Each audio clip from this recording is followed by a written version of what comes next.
Olá pessoal, tenham todos um bom dia e vamos bater um pouquinho de papo. Hoje eu trouxe um tema muito especial aqui para vocês, inspirado na semana do Dia das Mães.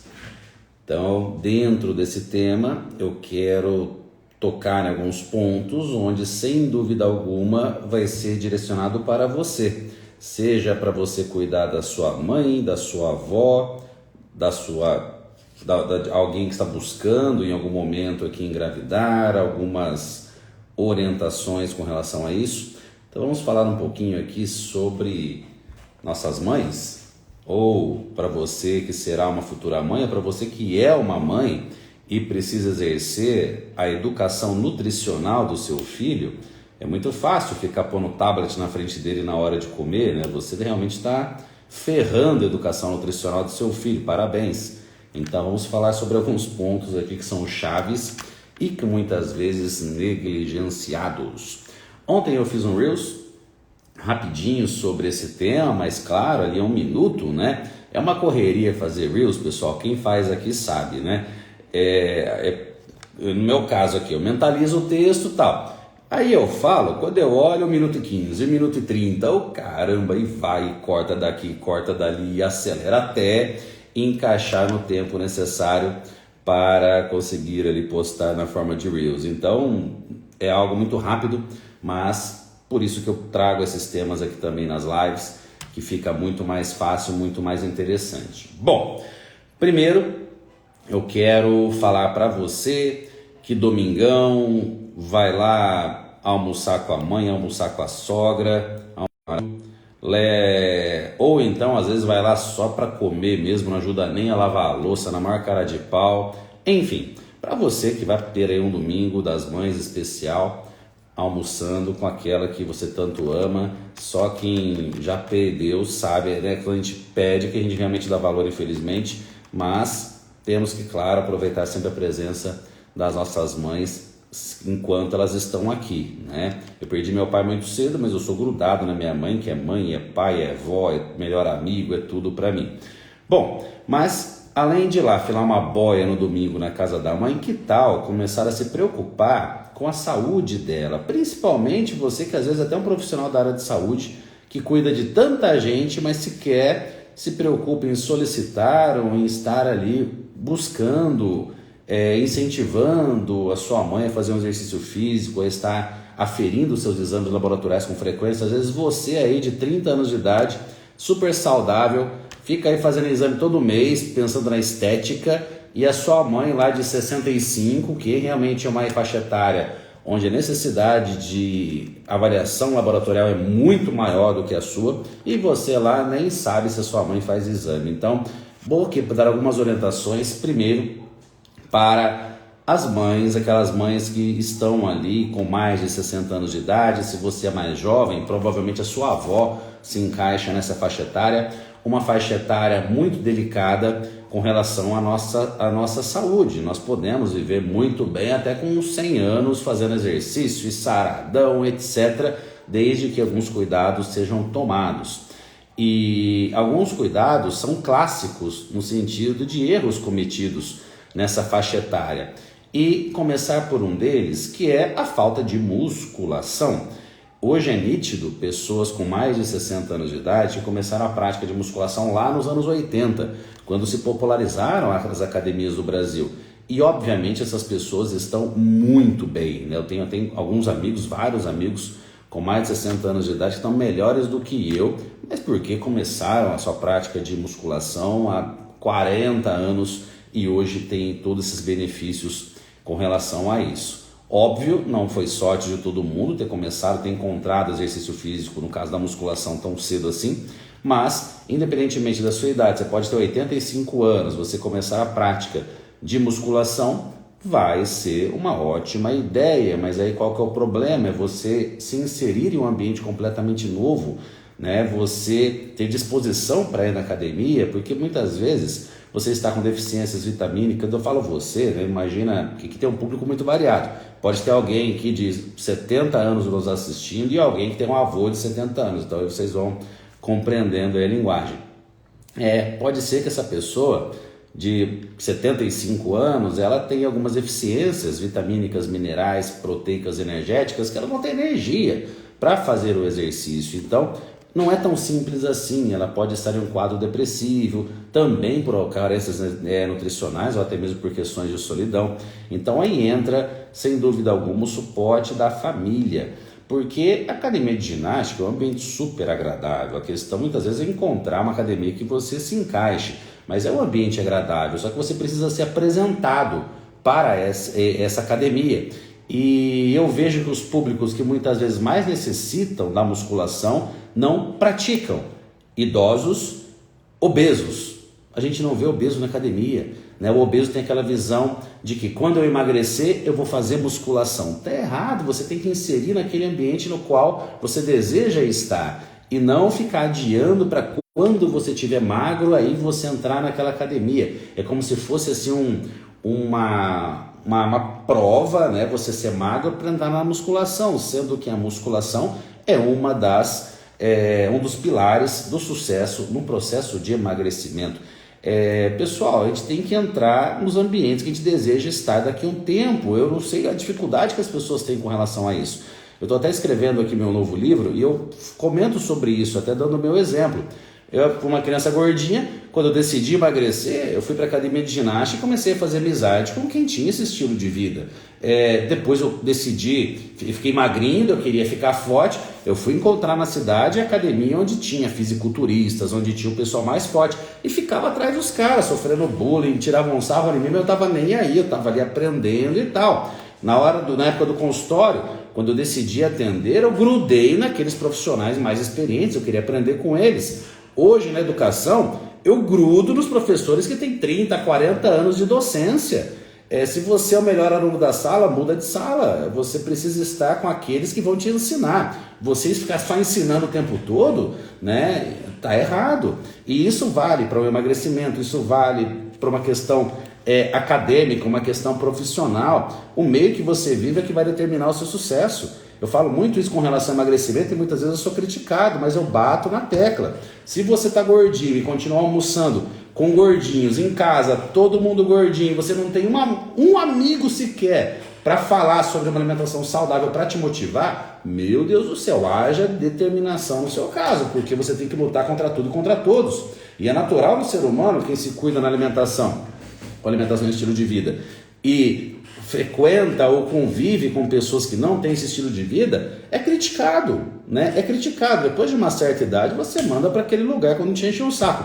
Mas quando você é mais jovem, quando você está entrando nesse meio, você se sente acuado, porque, meu Deus, eu estou buscando uma alimentação correta e o pessoal só fica mandando eu beber, só fica mandando eu comer torresmo e etc, né? Aquela pessoa fica perdida, mas eu estou fazendo certo e ninguém está me apoiando. Enfim, mas já fugi até do tema aqui, mas que no fundo acaba envolvendo tudo isso. E falando agora, né, ainda para nossas mães, né, de mais idade, eu acho muito legal também que ela entre, que ela seja inserida em um ambiente também que tenha pessoas jovens, né? Não fica buscando apenas aquela academia onde só idoso frequenta. Por que não levar na sua academia, onde tem jovens, onde tem pessoas que realmente possam estar falando de outros assuntos. Esses dias, né, minha mãe, ela está frequentando uma academia de ginástica. No início ela ia comigo, ela foi pegando gosto. Hoje ela vai em outra academia e ela adora a academia. Esses dias ela falou pra mim, né? Mãe, você parou de ir na academia de manhã? Eu tô indo à tarde, de manhã só tem velho. Daí eu ouvi aquilo, mas faz todo sentido, né? Porque, ela vai ficar lá ouvindo só assunto de reumatismo, de dor, não sei o que. Não, ela quer falar de futebol, ela quer falar de coisas atuais. A mente dela é jovem. Quanto mais a gente mantém a nossa mente jovem, mais a idade só vai ser um número.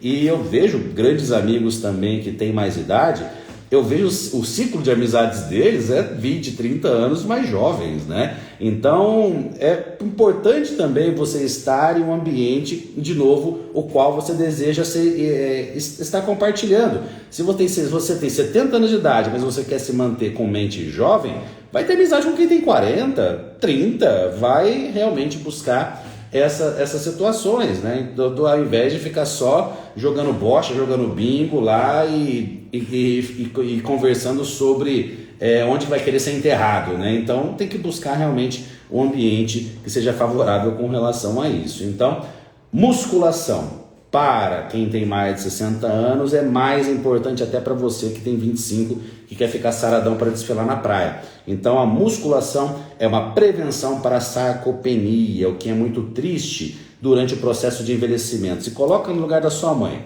ela está lá com 70 anos de idade, e você chega para visitá-la, você só reclama da esposa ou do marido, de conta para pagar, que os filhos estão indo mal no colégio, que está tudo difícil, que a gasolina subiu, você só leva problema para ela. Você acha que ela vai falar que ela está com dor no braço, dor no ombro, que ela está com dificuldade de tomar banho sozinha, que ela está com dificuldade de tirar uma roupa, ou seja, ela está perdendo a sua funcionabilidade e acaba perdendo até a sua integridade física e emocional com isso. Aí é fácil falar, mãe, você tem que ir na academia. Pô, ela está com dificuldade de tirar uma roupa, ela está sem força para limpar uma casa. Porque realmente a sarcopenia, muitas vezes, você olha, a circunferência do braço é a mesma ao longo dos anos. No entanto, aquele músculo está mais para tecido conjuntivo do que músculo. Se a gente pega uma imagem de corte de um músculo sarcopênico, você vê mais tecido conjuntivo do que massa muscular. Então a perda de força é muito grande. E o que é muito comum com o idoso? Que o dia que aconteceu isso com a minha mãe, eu decidi, não, pelo amor de Deus, ela vai comigo para a academia foi até no início da pandemia. Caí e bateu o rosto no chão, porque não tem reflexo, não tem força para se segurar. Então, nisso, a pessoa começa a deixar de sair de casa, a exposição ao sol diminui, deficiência de vitamina D, que é o nosso próximo tópico, a pessoa começa a ficar triste, diminui ainda mais a gestão de alimentar, diminui ainda mais a gestão de proteína, e com isso a sarcopenia vai só se agravando.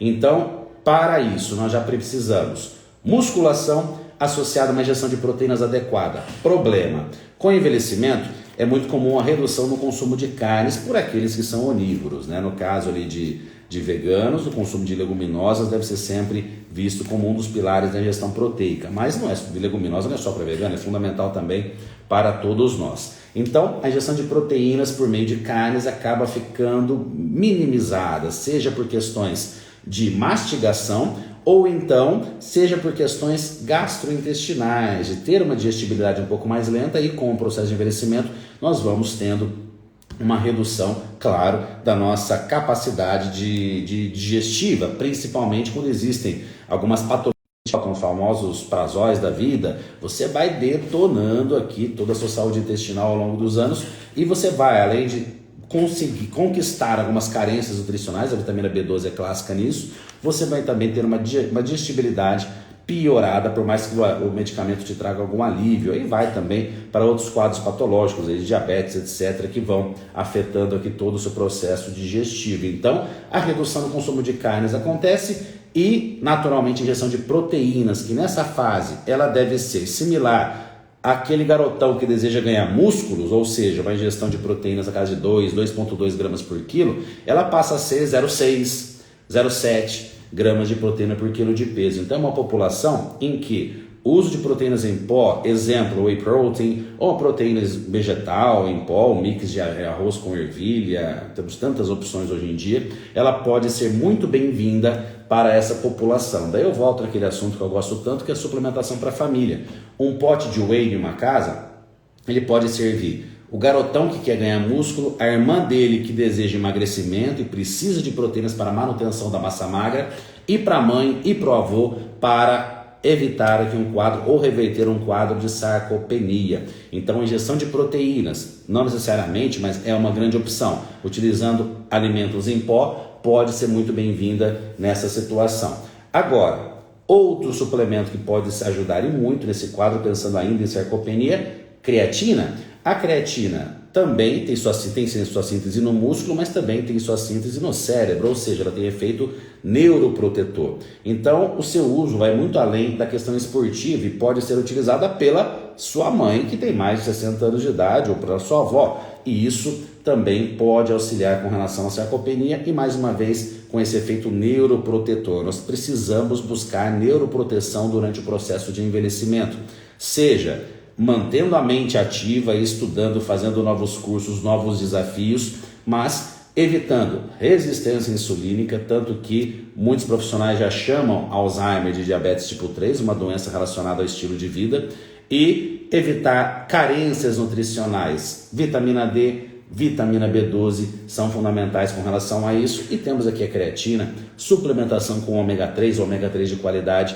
também atua muito bem nessa neuroinflamação. Então, já abordei musculação, injeção de proteínas, creatina como uma opção suplementar, atenção com vitamina D, né? Porque muitas vezes por ficar mais em casa, acaba não tendo uma exposição ao sol adequada, vai ter deficiência de vitamina D, o que pode afetar a saúde óssea, saúde cardiovascular, pode afetar o sono. Afetando o sono, vai afetar na imunidade. Então você precisa de níveis adequados de vitamina D para, dentre vários outros fatores, você ter uma ótima qualidade no seu sono. Já eu falo do ômega 3, pessoal. Então, claro, além de buscar uma caminhada no sol, ter uma breve exposição ao sol, você pode estar suplementando, porque a vitamina D é a única vitamina que é impossível obtermos grandes dosagens pela alimentação. Aproveitando com relação à vitamina D, muita atenção para aquela pessoa que está obesa, devido à síntese de vitamina D, mesmo pela exposição solar, também ser prejudicada. E a vitamina D, em um processo de emagrecimento, é fundamental que tenha os seus níveis adequados. Aí vem com a pandemia, a vitamina D ficou mais popular, mas aí vem aquela questão direta e inocente ou ignorante, né, por falta de informação. A vitamina D é boa para a imunidade, então eu vou tomar. Não necessariamente, você precisa ter níveis adequados de vitamina D, seja você o idoso, seja você um atleta, seja você quem for. Agora, o ideal seria, por meio de exames laboratoriais, observar se você está em deficiência e, a partir daquilo, ajustar a suplementação para você corrigir essa deficiência. Agora, muitas pessoas não têm acesso a isso, então o que eu sugiro, se você não tem uma exposição ao sol regular, ou até se você mora em um local onde boa parte do ano você não tenha sol, isso acontece muito, o Brasil é um continente, e aqui também tem pessoas que moram em vários lugares do mundo, você pode manter uma suplementação de base, não precisa ser nada tão intenso assim, 2.000 unidades por dia, por exemplo, mas isso, de novo, é muito relativo. Vamos começar a me crucificar com relação a isso, porque isso é relativo, tá? Estou dizendo aquela pessoa que não tem acesso algum a exames laboratoriais e para ficar numa dosagem sem riscos de toxicidade, porque muitas vezes a pessoa está lá tomando 20.000 unidades de vitamina D por dia, está tomando sol, ela pode apresentar níveis tóxicos com relação a essa vitamina. Então, de novo, qualidade de sono, saúde óssea e até saúde tireoidiana, saúde hormonal, produção natural de testosterona, regulação hormonal como um todo, nós precisamos de níveis adequados de vitamina D, ok? Além disso, vitamina B12. É muito comum a relação de vitamina B12 para veganos, como se só o vegano pudesse ter deficiência dessa vitamina. Claro, a nossa principal fonte são as carnes, então é normal que o vegano faça uma suplementação, ok? De cobalamina, às vezes na forma de cianocobalamina, metilcobalamina, por exemplo. Mas o onívoro, mesmo que comendo carnes, ele pode apresentar deficiência de vitamina B12 por baixa absorção, devido a, por exemplo, uma desbiose intestinal. Só o fato de você não ter um bom controle do estresse, você gera uma desbiose intestinal que prejudica a absorção dos nutrientes. Você comer com atenção plena ou comer em pé, falando no WhatsApp ou discutindo com alguém, você vai ter absorções diferentes, você vai estar absorvendo mais ou menos daquele prato que você está comendo. Então é muito mais além de você comer carne ou não comer carne, e sim como que está a sua absorção. Alguns medicamentos, já dei o exemplo aqui dos prazóis, podem afetar a longo prazo na sua absorção de vitamina B12. E eu garanto, vou chutar, talvez aqui mais da metade, pelo menos, das suas mães que tenham mais de 60 anos de idade vão apresentar níveis baixos de vitamina B12. E sabe qual que é o problema disso? Neurodegeneração, perda de memória, dificuldade cognitiva e, na sequência, isso pode desenvolver um Alzheimer. Então, hoje nós temos um grande aumento da expectativa de vida, as pessoas estão vivendo mais, mas isso, sendo muito sincero, se deve à medicina curativa, medicamento. Porque a qualidade de vida no sentido das pessoas buscarem prevenção não está nada legal não. As pessoas estão se arrastando a partir dos 60 anos de idade, usando medicamentos para lhe dar uma sobrevida com baixa qualidade. Então será que vale a pena você viver 90 anos, vai passar 30 anos da vida acamado praticamente ou dentro de sem energia para nada? Expectativa de vida aumentada, uma melhor qualidade de vida. E para isso nós precisamos das nossas funções cognitivas adequadas. E aí entra a nossa preocupação com a vitamina B12.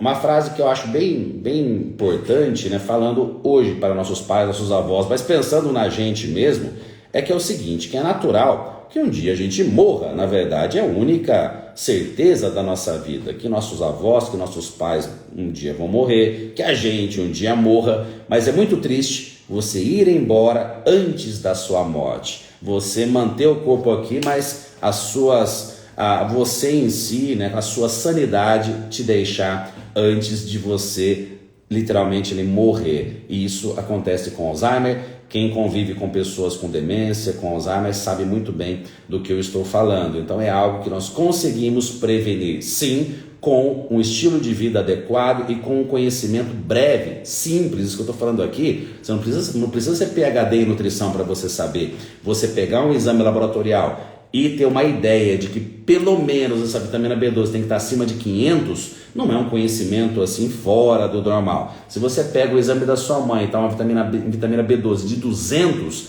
ela precisa corrigir essa deficiência. Uma vitamina D de 15 precisa corrigir essa deficiência. Então, nós precisamos ter esses conhecimentos básicos, simples, que com a pandemia eu imaginava que isso fosse ser elucidado, mas não. Literalmente está todo mundo, ninguém está nem aí mais para a imunidade. Não adiantou nada ter morrido tantas pessoas, ter perdido pessoas da família, e ninguém entendeu que sistema imune é multifatorial, depende de um bom sono, depende de controle das emoções, de uma gestão adequada de macronutrientes. Você cortar carboidrato da dieta para emagrecer, você está afetando o seu sistema imune, do mesmo jeito que manter uma gordura corporal elevada é um processo inflamatório que prejudica o seu sistema imune, mas parece que ninguém aprendeu nada, continuam levando, fica gripado, compra um multivitamínico para tomar. Não pensa em manter uma boa alimentação associada, muitas vezes, com uma suplementação para manter os seus níveis adequados de micronutrientes. Falando de novo aqui, pensando na nossa mãe de mais idade, vamos lá. De novo, musculação, injeção de proteínas, creatina, uma ótima opção. Atenção com vitamina B12 e vitamina D. E agora vamos falar um pouquinho sobre ômega 3. Ômega 3 é um tipo de gordura com ações muito interessantes no nosso organismo. Entre elas, pensar aqui nessa questão da demência, prevenção para neurodegeneração.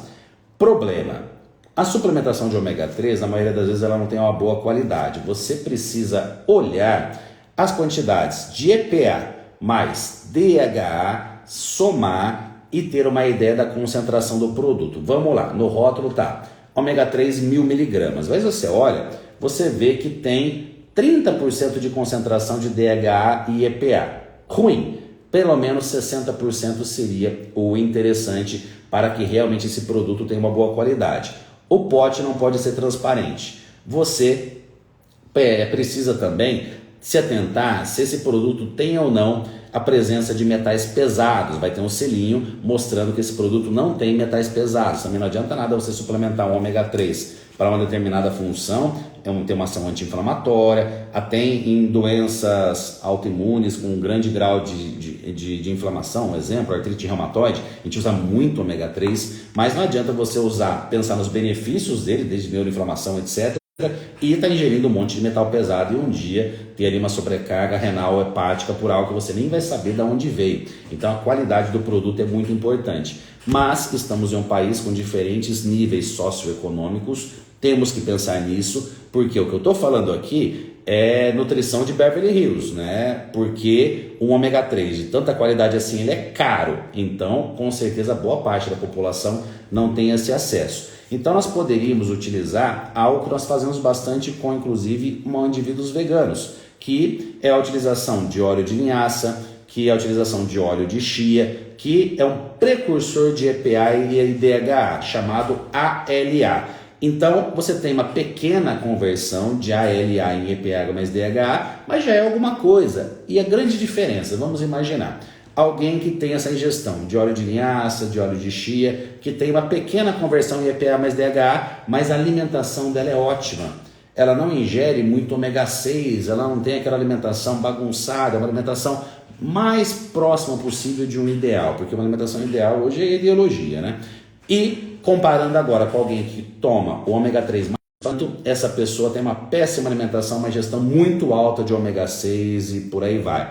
Quem será que vai ter um perfil melhor, lipídico, entre ômega 6 e ômega 3? Claro que é essa daqui que tem uma boa alimentação. É a mesma coisa alguém que suplementa com probiótico e come tudo errado. Grande porcaria. Muito melhor aquela pessoa que tem uma ótima diversidade alimentar, uma boa ingestão de fibras, uma ingestão adequada de carboidratos e proteínas, ela vai ter uma microbiota intestinal mais saudável do que aquela que come errado e toma o probiótico mais caro da farmácia. Então, muita atenção com relação a essas visões entre suplementação, achando que o suplemento vai se sobrepor à alimentação, e isso nunca acontece. Algo um pouquinho mais complexo, mas eu quero deixar o alerta para vocês, com relação à ingestão de zinco e magnésio.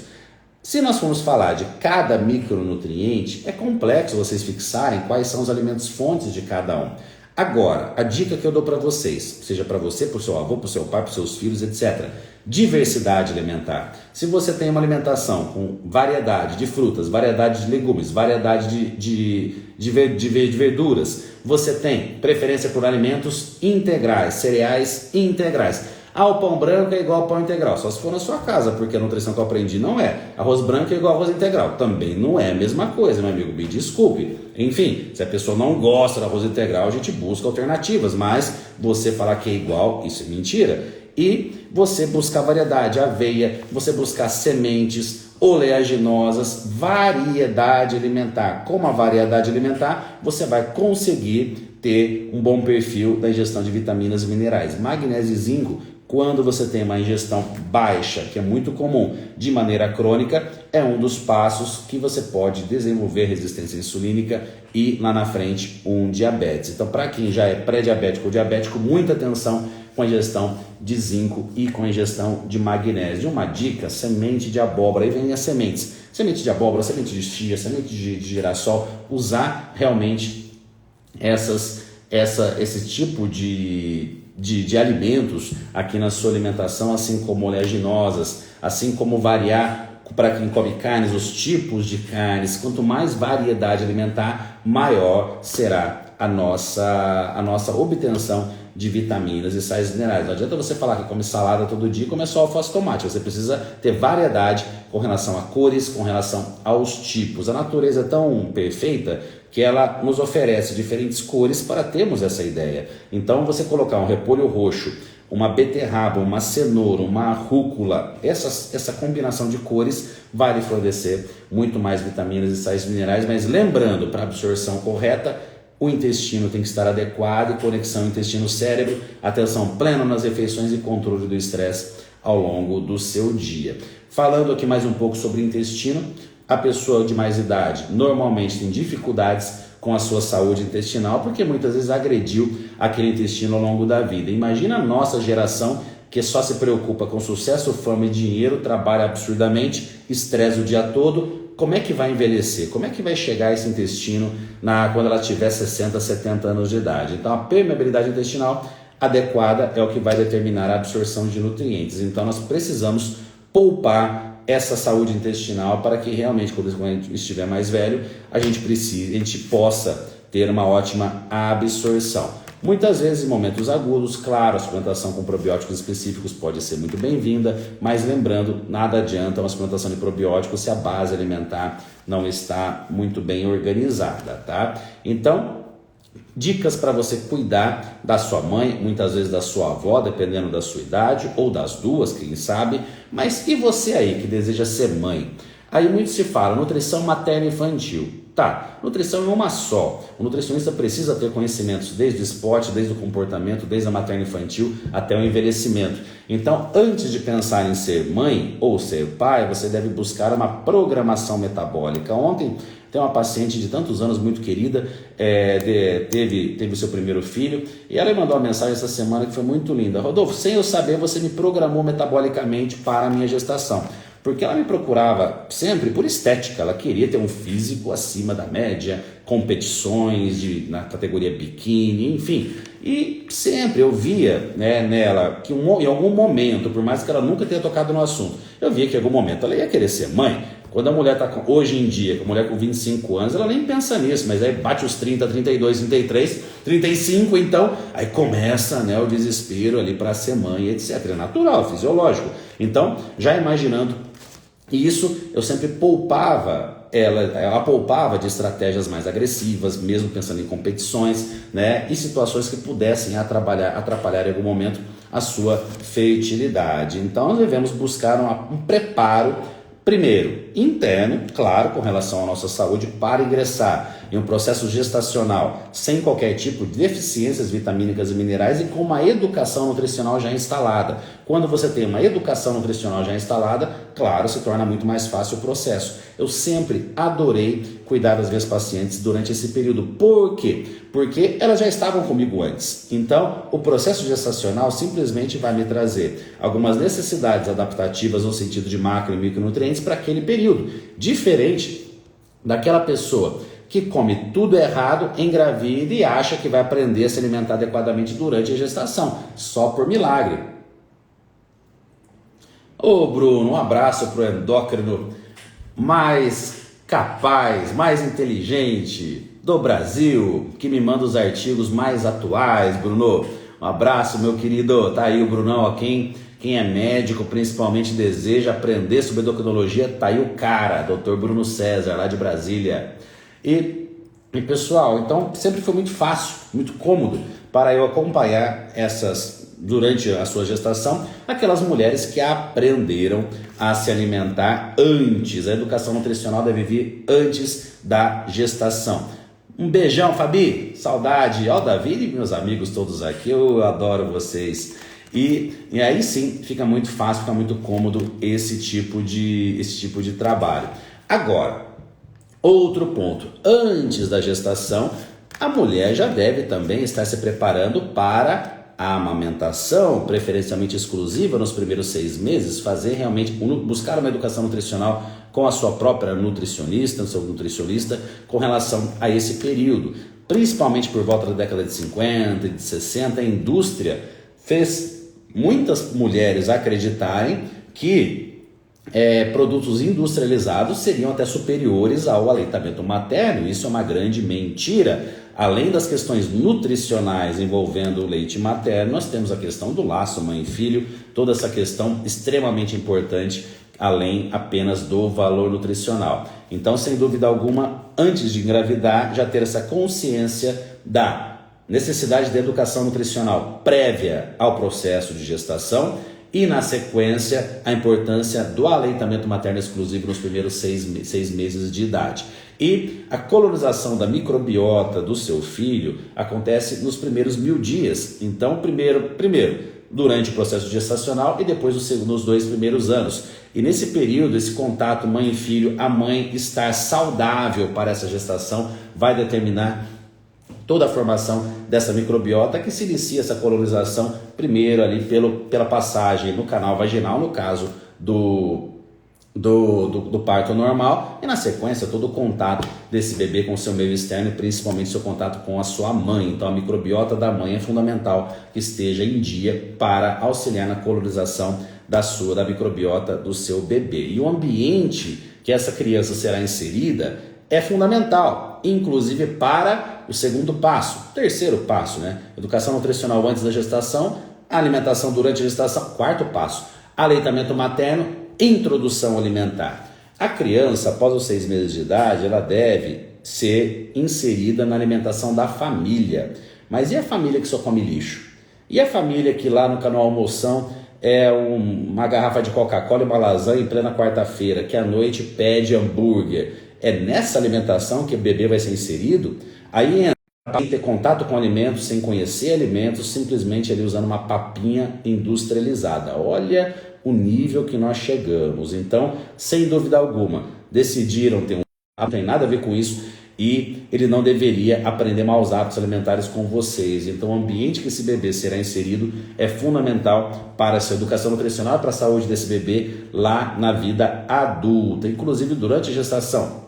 Tanto restrição calórica quanto hiperalimentação vai afetar a saúde desse bebê no sentido de ele ter maior ou menor predisposição para a obesidade, por exemplo. Então, aos extremos aqui, né, pessoal? Algumas, não vou nem dizer orientação, algum puxão de orelha para você auxiliar na orientação quanto a sua mãe mais velha, que tem acima de 60 anos, que às vezes pode ser a sua avó, e você que deseja ser mãe, ou você que é mãe, você ter realmente um pouco mais de bom senso quanto à nutrição do seu filho. Educar a criança com tablet, né? Colocar a educação, terceirizar hoje em dia a educação da criança para os youtubers, com certeza não é o caminho adequado. Então você vai colocar um filho no mundo que realmente faça isso de uma maneira mais responsável, né? E falando da nutrição, se você senta na mesa conversando no WhatsApp, seu esposo está no WhatsApp, seu filho vai ficar vendo isso, o que ele vai se tornar, né? Também não vai ter qualquer tipo de atenção plena na alimentação, vai ter obesidade, vai ter sobrepeso, vai ter obesidade e doenças relacionadas a isso, com certeza, provavelmente, se isso não tiver distúrbios alimentares. Então, sem dúvida alguma, nós precisamos ter essa visão, que nem vou dizer de nutrição, visão de bom senso, sem dúvida alguma. Bom, pessoal, acho que já dei aqui algumas puxadinhas sobre alguns assuntos interessantes, que, claro, né, aqui a linguajar mais simples possível. O meu objetivo nesse nosso bate-papo não é algo profissional, né? Para quem aí é profissional da área, bora estudar comigo, bora estudar lá com o Bruno César. Semana que vem, turma nova, pós-graduação de Nutrição Clínica Integrativa Funcional. Inclusive, o Dr. Bruno César, ele é professor do módulo Aspectos Médicos no Tratamento da Obesidade. Em agosto, pós-graduação de Nutrologia Esportiva para médicos. Em agosto, uma nova turma da pós-graduação de Saúde Esportiva e Estética. Então, se você é profissional, bora lá, que lá a gente vai falar difícil, a gente vai falar termos técnicos, etc. Aqui o objetivo é algo bem informal para aquela pessoa que não é profissional muitas vezes e que está buscando algo para colocar na sua prática, seja com você ou seja com a sua família.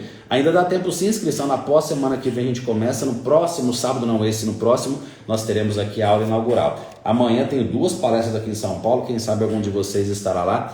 Palestra de manhã com a minha querida amiga professora Aline Davi, e à tarde com meus amigos, Dr. Guilherme Henke, Dr. Paulo Musi, entre outros, num grande evento que nós teremos aqui em São Paulo. Agora que voltamos, né, a nossa posso fazer, olha que interessante, pessoal, essa pergunta eu gostei, ó. Posso fazer essa pós agora nas férias, antes de terminar a graduação? Jana, a gente está falando da pós-graduação de mais alto nível do Brasil na área de nutrição. Você acha que um curso que não é cursinho de férias, é 1 ano e meio onde eu tiro o seu couro. Você vai estudar do jeito que você nunca imaginou estudar na vida, para você realmente ser uma profissional diferenciada. Não é cursinho de férias. E antes de terminar a graduação, primeiro, não é permitido pelo MEC, mas além disso, se você não terminou a graduação, você não tem base para fazer uma pós, né? A pós, o nome já diz, pós-graduação. Eu sei que no dia de hoje, pós-graduação virou comércio, né? A pessoa passa, na verdade o ensino virou comércio. Não é por acaso que no Brasil nós temos os piores níveis educacionais do mundo. Até faculdade de medicina, algumas delas, se você passa pela frente, você já pega o diploma desde que você deixe alguns milhares de reais ali. Infelizmente, é a realidade hoje. Pós-graduações, então, virou uma palhaçada. Mas as que eu coordeno não são palhaçada, não. Eu arranco o couro dos meus alunos no sentido bom, para mostrar que realmente, sem conteúdo, sem informação, eles não vão chegar a lugar nenhum. Pode fazer a dancinha que foi em TikTok, pode ter a bunda mais bonita do mundo, mas dentro de um consultório não é isso que faz um grande profissional. É realmente o quanto você conhece de bioquímica, de fisiologia, de comportamento, de nutrição em toda a sua essência e, claro, em respeito ao ser humano que sente na sua frente, que senta na sua frente numa consulta. Eu sempre digo que a gente não avalia o paciente diabético, o lutador, o atleta, ou o idoso, ou a gestante. Nós avaliamos a Maria, o José, o Pedro e a partir disso o quadro clínico que essa pessoa tem. Então o respeito ao ser humano, ele é fundamental antes de qualquer conhecimento específico de um quadro clínico. O quadro clínico a gente aprende, a gente estuda. Quantas vezes eu não pego ainda hoje casos que eu não sei, nunca vi, são casos raros, são patologias específicas ou modalidades esportivas que eu não conheço, mas isso a gente estuda. Agora, a fisiologia bioquímica e o respeito às emoções, aos sentimentos daquele indivíduo, isso realmente vem antes de todas as questões que nós podemos estudar ali ou estar aprendendo, seja com artigos científicos ou seja com contato com outros profissionais mais experientes naquela área. Obrigado, pessoal. Tenham todos uma ótima sexta-feira, um ótimo final de semana para vocês. Valeu!